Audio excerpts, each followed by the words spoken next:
Today I made some small changes to the game. So, the biggest thing, I made some small changes in the custom events for playing sounds for music and such, and I added this ambient sound cue section, so I can play ambient sounds. I'll find the events. Play ambient. What is ambient? Okay. So it has not found them. Wow, there's a lot. Okay, here they are. So I have the start music, the menu music events, and the start in-game music, start ambient sounds. And all that does is starts playing the sounds, but then adjusts the volume to 0, which means that I have better control over the volume. I can set up things like this, which I also set up today, which is exactly the same as the music volume switch, which it just does it for the ambient volume switch. So I still need to make a function, get a function working that allows me to change the ambient sound and the music sound dependent on which one is at the lowest volume. I still need to do that, figure out how to make a working version of that. I thought it would be easy, but it doesn't seem to be working. I can change the sound, I just want to ensure that the sound that I'm changing is always the one that the player can't hear. So it just uses a timeline to make one go up in volume and one come down in volume.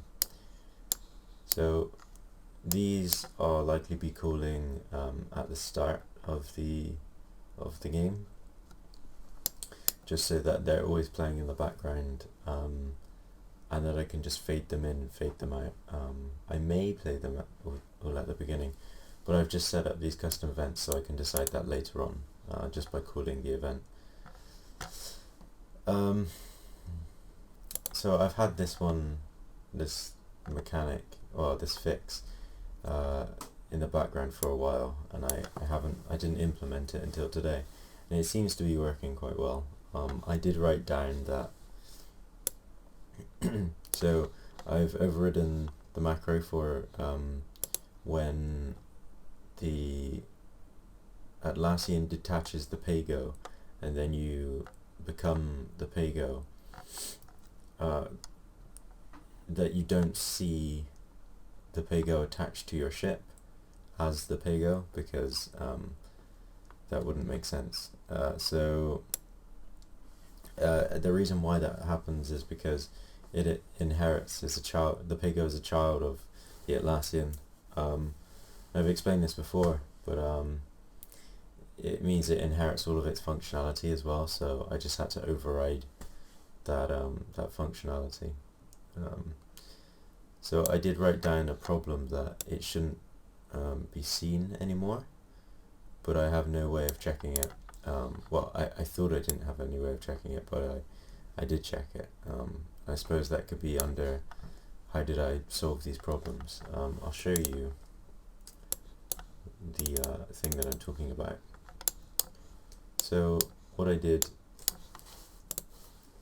is I originally had a macro, which you can see here, that contained all of this information, because I thought I wouldn't ever need it outside of this blueprint, which is true. However, in order to override it, I needed it to be its own custom event or a custom function.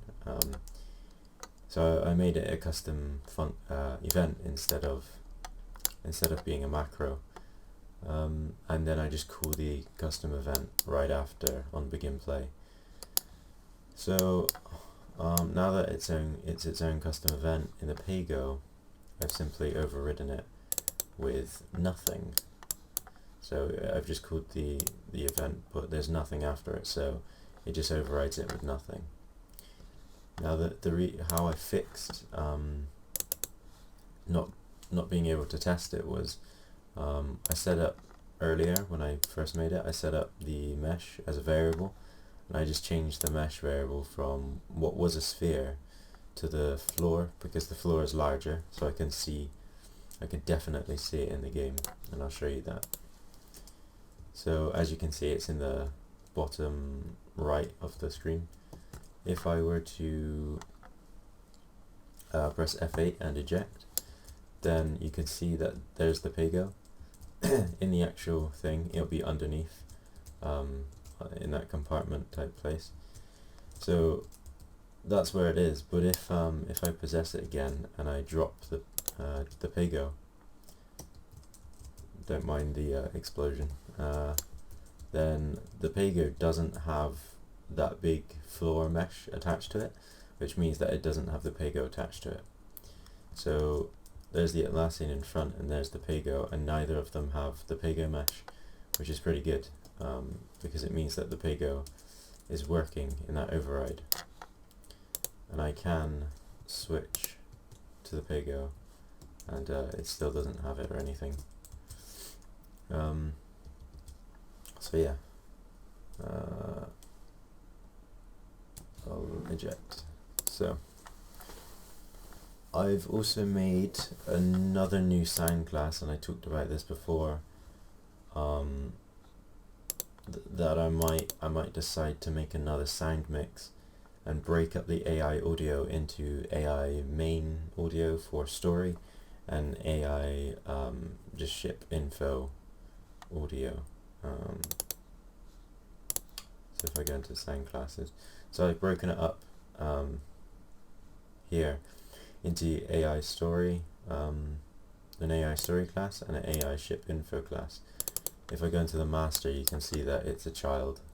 The ship info is a child of the AI story. And I've also added a sound mix that makes the ship info duck underneath the story. So if whenever the story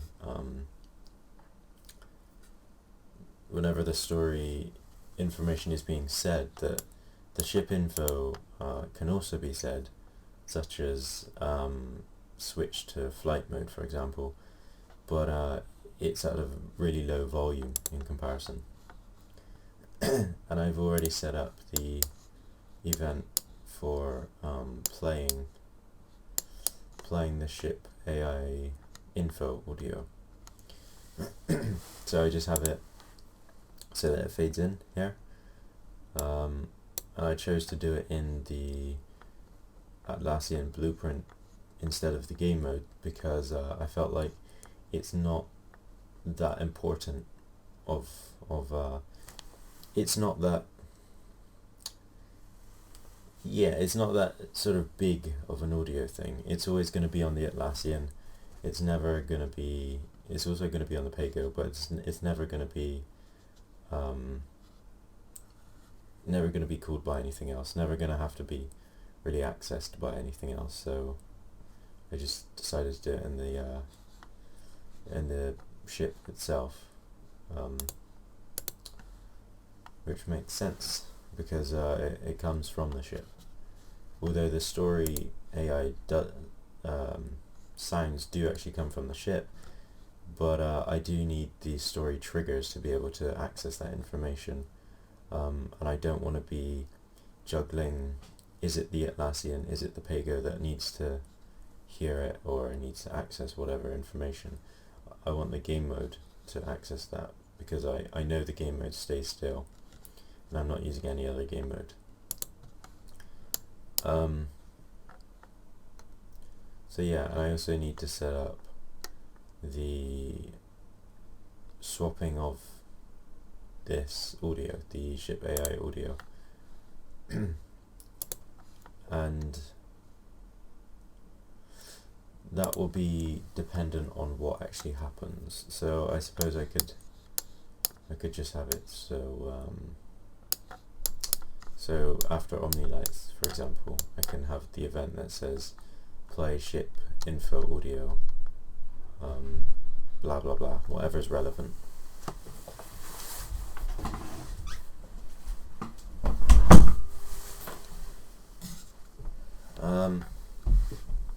So evaluation time.